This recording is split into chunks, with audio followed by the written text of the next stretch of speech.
Salam, salam kasih damai dan sejahtera. Tuhan memberkati, menyertai dan melindungi. Sampai, mari kita mulai. Terus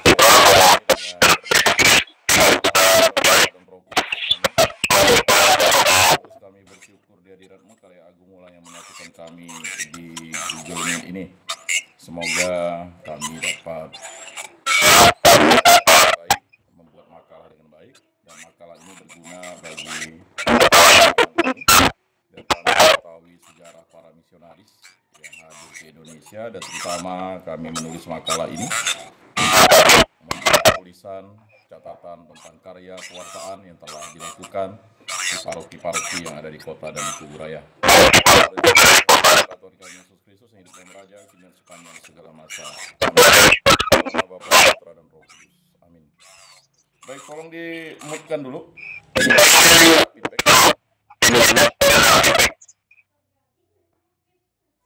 Ya, pada kesempatan ini sebelum saya melihat bab 1 kalian, saya akan menjelaskan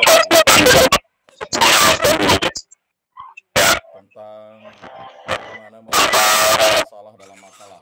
Pada eksistensi yang kedua di PKK, saya melihat masalahnya itu sama semua. Apakah kalian itu sama? Mohon sekarang bab 1-nya dikirim ke grup biar dibuka oleh bab 1 ya, dari cover bab 1 itu dikirim ke Japri saya, kemudian satu orang saja, satu ketua kelompoknya kirim, lalu nanti kirim ke grup biar kita bisa lihat di situ. Nah, sekarang saya menjelaskan dulu ya, supaya kalian lebih memahami bagaimana membuat makalah yang sesuai aturan. Kita mulai dengan arti makalah ya. Makalah adalah karya tulis ilmiah yang membahas suatu topik tertentu secara berdasarkan penelitian kajian pustaka. Ada suaranya, mungkin ada yang mesti di-mute kan? Ya, di-mute kan dulu itunya. Kios yang ya udah. Nah, baik. Jadi makalah adalah karya tulis ilmiah yang membahas suatu topik tertentu secara sistematis dan objektif, biasanya berdasarkan penelitian. Nah, itu ya. Lalu kajian pustaka atau analisis kritis.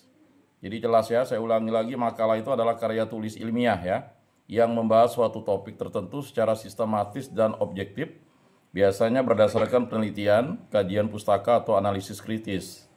Makalah sering digunakan dalam dunia akademik sebagai tugas kuliah, seminar, atau diskusi ilmiah. Maka kalian jangan pernah mengeluh ketika ya para pengajar, para tenaga pendidik, para dosen itu meminta kalian membuat makalah, karena itu memang sudah keniscayaan, keharusan. Ya, itu biasanya dipakai untuk tugas kuliah, seminar, atau diskusi ilmiah. Ya, jadi itu sudah pastilah kalian membuat makalah itu. Kalau sebenarnya setiap mata kuliah itu memang harus membuat makalah. Dengan membuat makalah itu kita terbiasa nanti untuk menulis karya tulis ilmiah. Ya, jadi itu jelas. Makanya di mata kuliah Sejarah Gereja Indonesia itu ada 2 makalah yang harus kalian buat. Ya, dan makalah itu tidak dijadikan tugas, malah dijadikan sebagai ya ujian tengah semester dan ujian akhir semester. Ya, salah satu komponennya. Nah, tidak mengerjakan berarti hilang komponennya. Jadi kalau misalnya kalian tidak membuat makalah, akan susah membuat video, ya kan? Video ujian tengah semester.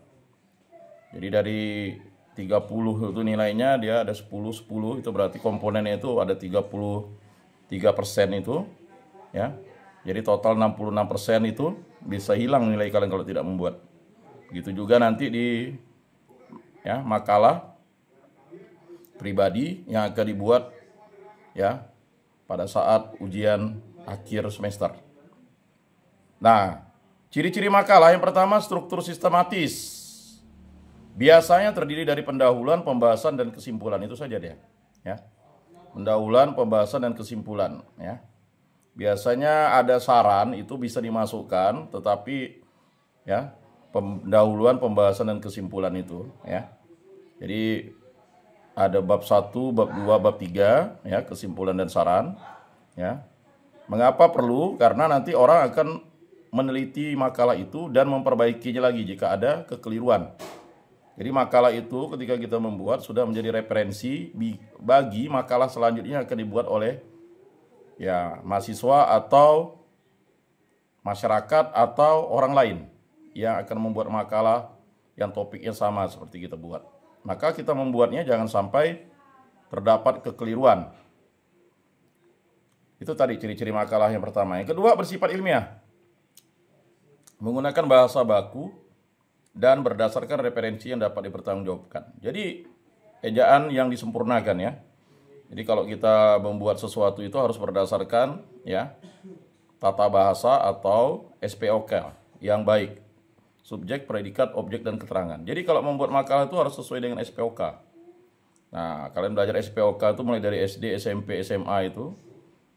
Bahkan ada mata kuliah bahasa Indonesia SPOK ya. Nah, subjek, predikat, objek, keterangan. Keterangan itu ada keterangan 1, keterangan 2, ada keterangan waktu, keterangan tempat ya. Nah itu. Jadi usahakan sesuai dengan SPOK ya. Atau ejaan yang disempurnakan sesuai dengan bahasa Indonesia. Ketiga, mengandung analisis berisi pemaparan dan pembahasan yang logis serta mendalam.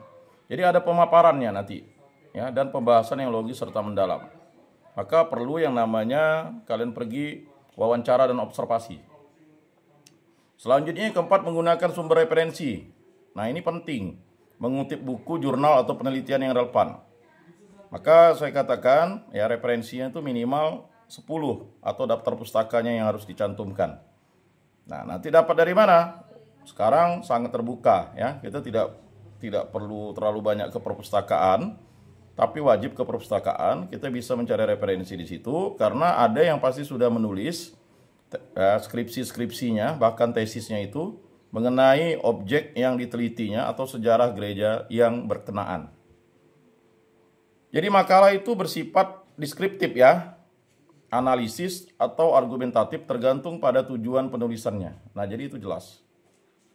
Kemudian referensi primer untuk makalah adalah sumber asli atau langsung yang menjadi dasar utama dalam penelitian atau kajian akademik. Referensi ini biasanya berisi data atau informasi yang belum mengalami interpretasi atau analisis lebih lanjut oleh pihak lain. Jadi interpretasi itu adalah asumsi-asumsi yang dibuat berdasarkan pemikiran, bukan berdasarkan fakta dan data. Nah, itu hati-hati interpretasi. Jadi asumsi-asumsi yang kita buat sendiri tanpa melakukan yang namanya ya wawancara atau observasi atau kajian-kajian lainnya. Maka contoh referensi primer itu yang pertama adalah hasil penelitian asli. Nah, itu penting. Laporan penelitian, skripsi, tesis, dan disertasi. Jadi jelas ya, hasil penelitian asli itu ya laporan penelitian, skripsi, tesis, dan disertasi. Mengapa 3 itu? Karena dia memang penelitiannya mendalam. Maka kalau kalian mendapat skripsi atau tesis yang membahas tentang paroki itu bisa dikutip, diambil. Nah, itu hasil penelitian. Karena itu hasil penelitian yang dipertanggungjawabkan secara ya kan akademik. Nah, makanya perlu pergi ke perpustakaan apakah ada kakak tingkatnya atau senior-seniornya atau alumninya yang sudah membuat skripsi atau tesis. Ya, atau bahkan disertasi yang membuat tentang ya gereja atau paroki yang kita sedang teliti. Yang kedua, artikel dalam jurnal ilmiah yang memuat penelitian asli. Jadi artikel itu ya dalam jurnal ilmiah yang memuat penelitian asli. Nah, kita perlu juga mengetahui jurnal-jurnal ilmiah tentang itu begitu. Jadi itu tersebar, tinggal kita cari di Google atau kita sudah terhubung dengan link jurnal ilmiah, kita cari. Nah, biasanya ada abstrak atau ada pemaparan-pemaparan yang bisa kita pakai. Yang ketiga, dokumen resmi. Nah, undang-undang, peraturan pemerintah atau laporan tahunan. Nah, dokumen resmi itu berarti dokumen yang dicatat oleh otoritas yang sahih atau yang sah atau otoritas di atasnya, Keuskupan Agung Pontianak. Nah, itu lembaga gereja atau lembaga keagamaan yang memang memimpin paroki-paroki itu, atau juga di paroki itu ada sumber dokumen resminya. Nah, ini yang penting. Keempat, wawancara langsung. maka kalian harus mewawancarai langsung ya pastor paroki, kemudian juga DPP-nya ya. Kalau tidak wawancara langsung ya agak susah memang. Kita datang wawancara langsung. Biasanya pastor paroki akan mengarahkan kepada sumber informan yang memiliki pengetahuan atau mengetahui tentang berdirinya paroki itu. Nah, makanya kita ke sana dulu. Mengapa? Karena otoritas resmi pemimpin gereja, ya kan wakil uskup di paroki itu ya pastor paroki, pastor kepala paroki atau pastor parokinya. Ya. Kemudian surat atau pidato. Nah, ya kita bisa meneliti surat atau pidato, ada SK-nya atau ada pidato-pidatonya. Jadi kalau kalian mengonsep pidato atau naskah pidato itu harus berdasarkan fakta dan data. Karena pidato kalian itu sudah diumumkan ke audiens, ke publik, baik internal maupun eksternal. Jadi kalau kalian buat pidato itu jangan berdasarkan asumsi, tetapi berdasarkan data dan fakta, kemudian diterjemahkan supaya orang mengerti. Kelima, manuskrip dalam atau manuskrip dan arsip sejarah. Nah, manuskrip dan arsip sejarah ini artinya catatan-catatan yang awal, ya bisa catatan-catatan yang dianggap sebagai catatan-catatan yang merepresentasikan sejarah gereja itu, ya. Bisa jadi catatan-catatan, ya maka saya membiasakan kalian untuk menulis tangan, karena itu catatan memang arsip. Sebelum adanya mesin tik dan komputer kan semua orang pakai tulis tangan. Maka dulu ya, sebelum ada mesin tik dan komputer, ya orang yang menulis sangat baik itu dipekerjakan di kantor-kantor karena menulis dengan baik. Nah, sekarang tulisan tangan kalian itu ya susah dibaca. Ya. Karena memang kita menulis indah, menulis rangkai pun kalian tidak tahu. Kalau dulu kami ditulis ya di SD itu harus menulis rangkai. Ya. Ini kalian menulis huruf cetak, huruf apapun tidak jelas. Misalnya A dan R itu selalu susah. Bahkan ada tulisannya kecil sekali. Nah, coba diperbaiki tulisan tangan kalian itu. Ya, makanya saya melihat tulisan tangan kalian itu ada yang asal-asalan ya kan. Nah, itu maksudnya. Karena orang dalam sejarah gereja itu ya pasti menulis. Ya kan? Memang sekarang bisa mengandalkan audio, tapi audio dan video juga mesti ditulis kan. Atau menggunakan ketikan di handphone. Ya, tetapi tetaplah tulis tangan itu efektif. Seandainya kita misalnya handphone kita atau alat rekam kita tidak ada, tetaplah tulisan tangan itu menjadi suatu hal yang penting. Keenam, observasi. Nah, atau eksperimen langsung. Maka wawancara langsung dan observasi itu yang saya minta kalian datang. Minimal 1 kali datang ke tempat penelitian kalian, lokusnya. Jangan hanya mengandalkan teman. Minimal ya, kalau berkali-kali silakan, tidak ada masalah. Jadi kalau ada yang tidak pergi ke tempatnya langsung observasi, ya karena laboratorium kita ya langsung di paroki itu. Makanya biasanya observasi itu sangat penting. Ya, makanya biasanya kalau penelitian-penelitian kita harus ya misa di situ, ibadat di situ, bahkan mungkin main poli di situ. Ya, jalan-jalan di situ, lihat-lihat, itulah observasi namanya. Nah, itu dalam ya ilmu sosial dasar itu kan dialog, komunikasi atau observasi itu kan penting. Kalau yang sudah mengambil ya ilmu sosial dasar ya, ISD kemarin di semester 1 ya. Nah, jadi itu penting ya. Jadi itu yang disebut dengan referensi primer atau penggunaan referensi primer dalam makalah sangat penting untuk memastikan keakuratan dan keaslian informasi yang digunakan. Selanjutnya referensi primer ya. Tadi sudah kita bahas. Nah, selanjutnya referensi sekunder untuk makalah.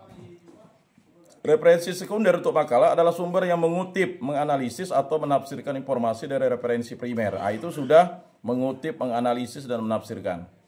Sumber ini tidak menyajikan data asli tetapi lebih kepada penjelasan, ulasan atau ringkasan dari sumber primer. Nah, ini contoh referensi sekunder. Yang pertama, buku teks yang menjelaskan teori atau konsep berdasarkan penelitian orang lain. Jadi ketika kalian menuliskan dalam pendahuluan itu, gereja adalah tempat orang ya Katolik atau tempat orang Kristen beribadat. Nah, itu ada enggak buku teks yang menjelaskan itu? Itu teori-teorinya ya. Ketika kalian menyusun makalah itu kan ada teorinya. Gereja adalah persekutuan orang beriman, ya kan? Kalian kutip dalam Iman Katolik misalnya, buku Iman Katolik, atau kalian kutip dalam Katekismus Gereja Katolik. Ya itu. Kemudian yang kedua, artikel jurnal review yang menganalisis berbagai hasil penelitian sebelumnya. Nah, ini jurnal review ini. Mereview makalah kan bisa dibuat review nantinya. Siapa tahu kalian menjadi peneliti atau juga penulis, kalian bisa mereview makalah itu. Makanya jangan pernah meremehkan makalah tugas yang dibuat. Karena itu bisa menjadi, bahkan bisa menjadi sumber income pendapatan bagi kalian. Dan orang tidak akan bisa, ya bisa dibantah, tetapi orang tahu bahwa itu karya tulis kalian. Makanya butuh yang namanya publikasi secara ya medsos, menggunakan YouTube. Ya. Itu penting. Kemudian yang ketiga, ensiklopedia dan kamus yang menyajikan ringkasan informasi dari berbagai sumber. Ya, itu tadi.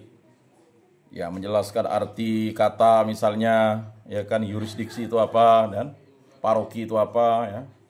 Karena itu kamus itu banyak tidak dimasukkan dalam referensi, maka kita perlu kamus. Ya, kalau nanti kita tidak punya kamus, kita susah. Adu argumen kita salah. Karena seperti kata sentimen. Sentimen itu bukan tidak senang dengan orang. Kalau dalam dunia ekonomi, sentimen negatif, sentimen positif. Ya, kalau kalian tuh pasti bilang sentimen tuh yang negatif, padahal belum tentu, karena kalian tidak tahu. Ya, ada kata-kata serono, serono mungkin bahasa Indonesia. Ya, kalau kalian pikir serono itu jorok, padahal serono itu bagus, karena kalian tidak bisa mengartikan itu.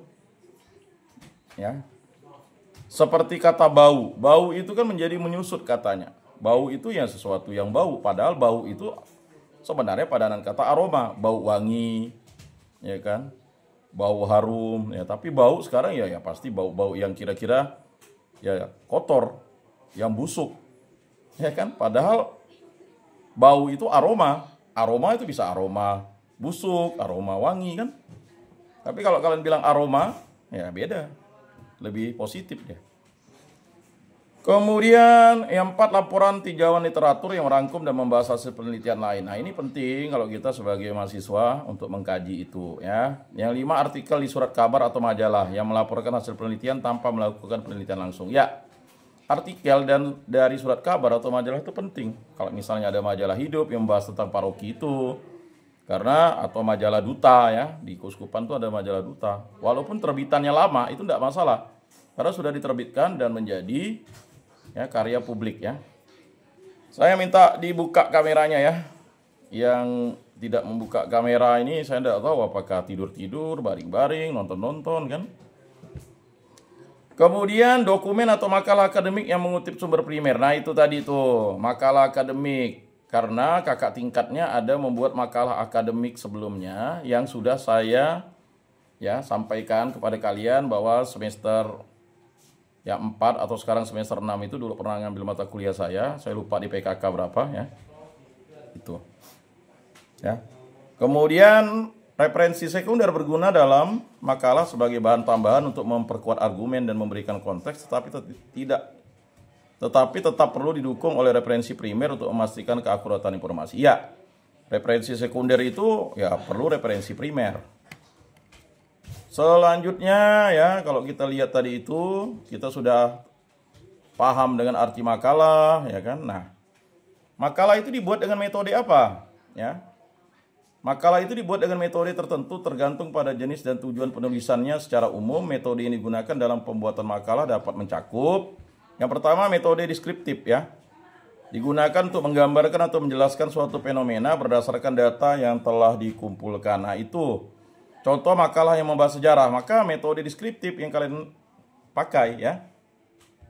Harus dibedakan antara metode penelitian dengan metode membuat makalah ya. Jadi metode deskriptif itu seperti makalah yang kalian buat sekarang, itu adalah metode deskriptif, makalah yang membahas sejarah, budaya, atau kebijakan tertentu. Kedua, metode kualitatif, menggunakan data non-numerik seperti wawancara, observasi, atau kajian pustaka untuk menganalisis suatu fenomena. Maka perlu juga itu kita wawancara dan observasi. Contoh makalah tentang analisis sosial atau studi kasus ya. Ketiga, metode kuantitatif menggunakan data angka dan statistik untuk menguji hipotesis atau menarik kesimpulan. Contoh makalah yang berisi analisis data, survei atau eksperimen. Ya, kemudian metode studi pustaka. Jadi ya makalah kalian ya mix method atau campuran ya metodenya. Boleh dipakai beberapa metode itu. Mengumpulkan dan menganalisis informasi dari berbagai sumber tertulis seperti buku, jurnal, dan dokumen resmi. Contoh makalah yang membahas teori atau konsep tertentu tanpa penelitian langsung. Kelima, metode eksperimen menggunakan percobaan atau pengujian langsung untuk memperoleh data empiris. Contoh makalah di bidang sains atau teknik yang membahas hasil eksperimen di laboratorium. Jadi saya sudah berkali-kali sampaikan kepada kalian, laboratorium kalian itu adalah kampus dan juga paroki. Ya, mengapa lab kalian di sana? Karena memang kalian berhubungan dengan manusia-manusia. Ya. Nah itu. Ini banyak yang tutup kamera, saya kurang tahu nih ada apa. Sinyal ya. Ini tadi Angela nih, saya dari tadi ini tutup kamera nih, Angela namanya. Oke. Nah, ini saya mau jelaskan metode penelitian itu hanya ada dua ya. Kalau tadi itu metode membuat makalah, metode penelitian itu hanya dua. Secara umum metode penelitian dapat dikategorikan menjadi dua jenis utama. Yang pertama metode kualitatif. Itu berfokus pada penambahan mendalam terhadap fenomena atau masalah melalui data non-numerik, menggunakan teknik seperti wawancara, observasi, studi dokumen, dan analisis teks. Nah, itu metode penelitian yang kalian buat ya, walaupun secara prinsipnya hanya makalah. Hasilnya bersifat deskriptif, subjektif, dan menggunakan interpretasi. Nah, interpretasi itu adalah menggunakan ya asumsi-asumsi, kaidah-kaidah, pembahasan dari kata-kata kalian ya, supaya bisa dicerna oleh si pembaca. Contoh studi kasus, etnografi, dan fenomenologi. Yang kedua metode kuantitatif. Nah, ini metode penelitian itu hanya dua saja ya. Berfokus pada data numerik dan statistik untuk menguji hipotesis. Kalian kan sudah belajar yang namanya statistik. Nah, itu pasti untuk metode kuantitatif. Kalau metode kualitatif dia tidak perlu data statistik ya. Nah, kemudian menggunakan teknik seperti survei, eksperimen, dan analisis data statistik. Kalau kalian menggunakan metode kuantitatif, itu kalian harus punya sampel, ya, populasinya itu minimal 30. Hasilnya bersifat objektif, terukur, dan dapat digeneralisasi. Ya.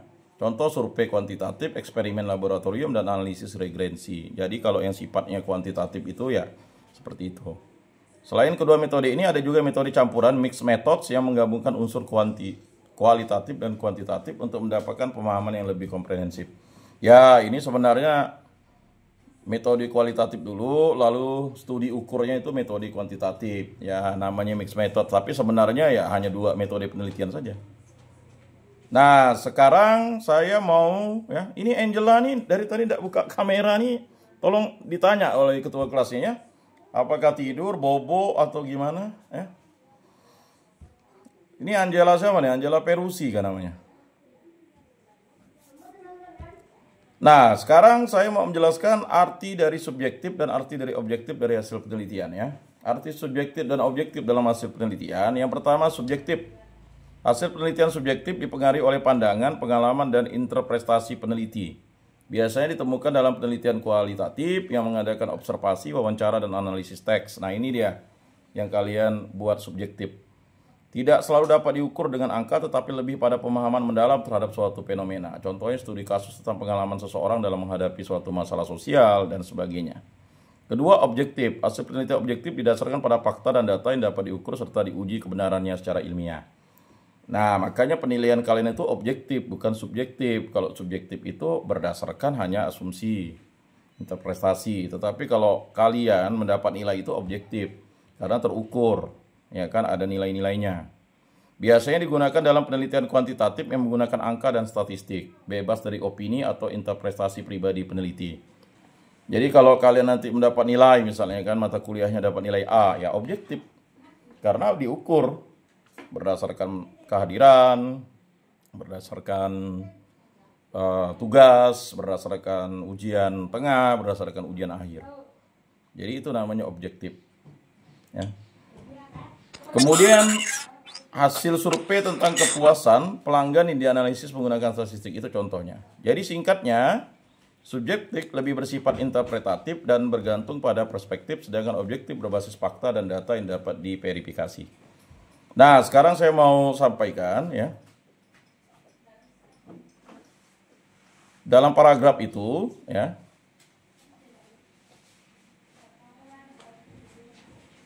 Ya. Dalam paragraf itu ya. Bagaimana saya mau menyampaikan, ini banyak yang pasti keliru nih. Dalam penulisan formal, satu paragraf itu biasanya terdiri dari 3 hingga 5 kalimat ya. Itu harus dipahami ya. Nanti saya akan lihat bab satunya tuh, betul enggak tuh. Jadi dalam satu paragraf itu tidak boleh hanya 2 kalimat. Satu paragraf itu minimal 3 kalimat. Ya, dan maksimal 5 kalimat. Beda kalau menulis fiksi itu beda ya. Kalau menulis karya tulis ilmiah itu ya. Nah, paragraf yang baik memiliki 1 kalimat utama menyatakan gagasan pokok, yang kedua kalimat pendukung menjelaskan atau mengembangkan gagasan utama, yang ketiga kalimat penutup menyimpulkan atau menghubungkan ke paragraf berikutnya. Namun jumlah kalimat dalam paragraf bisa lebih banyak atau lebih sedikit tergantung pada konteks tulisan dan gaya penulisan. Tetapi dalam makalah yaitu tadi 3 hingga 5 kalimat.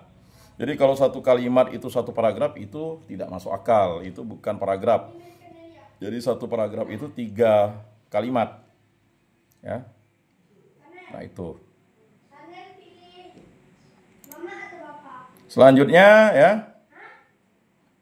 Karena saya sudah melihat yang dibuat oleh PKK 5, jadi saya langsung pada kesimpulannya. Berikutnya rumusan masalah dalam makalah. Nih, ini banyak yang luar biasa rumusan makalahnya. Makalahnya hanya 1 saja tentang sejarah gereja, tapi dia punya rumusan masalahnya 5. Itu rumusan masalah apa tuh?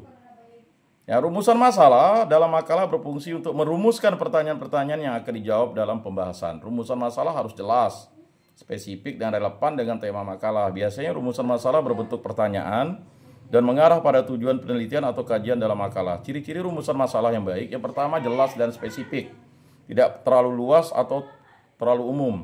Yang kedua berbentuk pertanyaan, biasa menggunakan kata tanya seperti apa, bagaimana, dan mengapa. Jadi kalau rumusan masalah kalian tidak mengandung kata apa, bagaimana, dan mengapa, itu berarti bukan rumusan masalah. Ya. Yang ketiga relevan dengan tujuan makalah, sesuai dengan latar belakang dan tujuan penulisan. Dia sinkron tuh. Ya, mengapa saya langsung ke rumusan masalah? Karena kemarin saya kaji ya penulisan makalah PKK 5 itu, ya banyaknya ya bukan ngawur sih. Cukup aneh ya. Jadi semuanya sama gitu kan, 5 ya kan, bahkan ada yang 6. Ini mau merumuskan masalah atau mau buat contoh soal untuk mid atau untuk ujian akhir kan. Kemudian dapat dianalisis dan dijawab ya. Memiliki dasar teori atau data yang mendukung jawabannya. Jadi kalau kita buat rumusan masalah itu harus bisa kita jawab. Jangan tidak bisa kita jawab. Makanya hasil penelitian kita itu menjawab rumusan masalah itu. Contoh rumusan masalah dalam makalah. Yang pertama makalah tentang pendidikan. Bagaimana peran teknologi dalam meningkatkan kualitas pendidikan di Indonesia. Ini contoh ya. Kemudian apa saja tantangan dihadapi dalam penerapan pembelajaran daring. Nah itu. Lalu untuk makalah tentang lingkungan. Apa dampak pencemaran plastik terhadap ekosistem laut. Bagaimana strategi yang efektif untuk mengurangi penggunaan plastik sekali pakai. Nah itu. Jadi cukup 2 saja sebenarnya. 3 makalah tentang agama atau katekese. Nah ini, misalnya bagaimana peran katekese dalam membentuk iman umat Katolik di lingkungan penjara. Apa tantangan dalam penyebaran ajaran Katolik di era digital. Nah itu. Lalu kalian buat 5 pula. Jadi tolong nanti diperbaiki lagi ya. Nah ini terkadang kalau kita kerjasama lalu kerjasama dengan kelompok lain, ujung-ujungnya plagiat namanya ya kan. Apalagi pakai ChatGPT atau misalnya AI, ya ujung-ujungnya suka-suka ChatGPT atau AI kan gitu. Nah berikutnya itu tadi rumusan masalah. Sekarang saya tuju ke latar belakang. Kemarin juga latar belakang juga banyak yang ya tidak nyambung lah. Latar belakang itu berapa paragraf sih? Dalam makalah umumnya terdiri dari 3-5 paragraf. Kalau satu paragraf 3-5 kalimat, latar belakang itu terdiri dari 3-5 paragraf. Ya, kalau jangan terlalu sedikit, di bawah 3 berarti latar belakangnya itu belum terlalu jelas. Dan jangan terlalu banyak, itu sudah masuk ke pembahasan. Jelas ya? Kalau yang udah banyak paragrafnya berarti itu direvisi lagi, diperbaiki lagi. Kalau yang kurang itu aneh, ya. Jadi jelas di situ. Tapi kalau udah terlalu banyak itu hati-hati. Ada yang buat latar belakang itu udah masuk ke bab 2 pembahasan. Ngapain masuk latar belakang di situ kan? Jadi, tapi ingat juga tergantung pada kompleksitas topik yang dibahas. Tapi itu idealnya kalau makalah. Pertama, paragraf pembuka ya, itu biasanya gambaran umum dalam latar belakang itu. Menjelaskan secara umum tentang topik yang diangkat, mengapa topik ini penting, serta relevansinya dalam konteks akademik, sosial, atau praktis. Nah itu, konteks akademik, sosial, atau praktis. Dalam ilmu sosial dasar itu kan jelas. Makanya sinkron nih, kalau yang ngambil ISB, ilmu sosial dasar, ISD, ke sejarah gereja Indonesia itu nanti nyambung dia. Kemudian paragraf 2 dan 3, kan boleh 3 paragraf atau 5 paragraf. Nah, itu paragraf tengah, masalah dan fakta pendukung. Jadi menguraikan permasalahan utama yang menjadi fokus masalah, kemudian bisa berisikan data, fakta, atau fenomena yang mendukung pentingnya penelitian atau kajian ini. Gereja ini didirikan sekian-sekian. Nah, itu masuk dalam paragraf tengahnya latar belakang. Kemudian menyertai teori atau konsep yang relevan untuk memperkuat argumen. Misalnya kan gereja adalah tempat perkumpulan orang beriman. Nah itu ya argumennya itu berdasarkan teorinya. Kemudian paragraf akhir. Nah jadi paragraf 4 itu paragraf akhir. Jadi ya terdiri atas 3 sampai 5 paragraf. Paragraf pembuka paragraf pertamanya, paragraf tengahnya paragraf 2 dan 3. Ya. Jadi paragraf akhirnya arah penelitian dan tujuan makalah. Itu misalnya di yang ke-5 ya. Paragraf akhir. Menjelaskan tujuan penulisan makalah, bisa juga memperkenalkan rumusan masalah sebagai pertanyaan penelitian. Jika makalah berskala kecil seperti tugas kuliah, 3 paragraf sudah cukup. Ya, cukup 3 paragraf. Ya, nggak perlu panjang-panjang. Jangan-jangan ada yang buat latar belakangnya sampai 10 paragraf. Nah itu berarti sudah tidak masuk, tidak pas. Ya. Tapi kalau lebih mendalam 5 paragraf lebih ideal. Nah, begitu ya.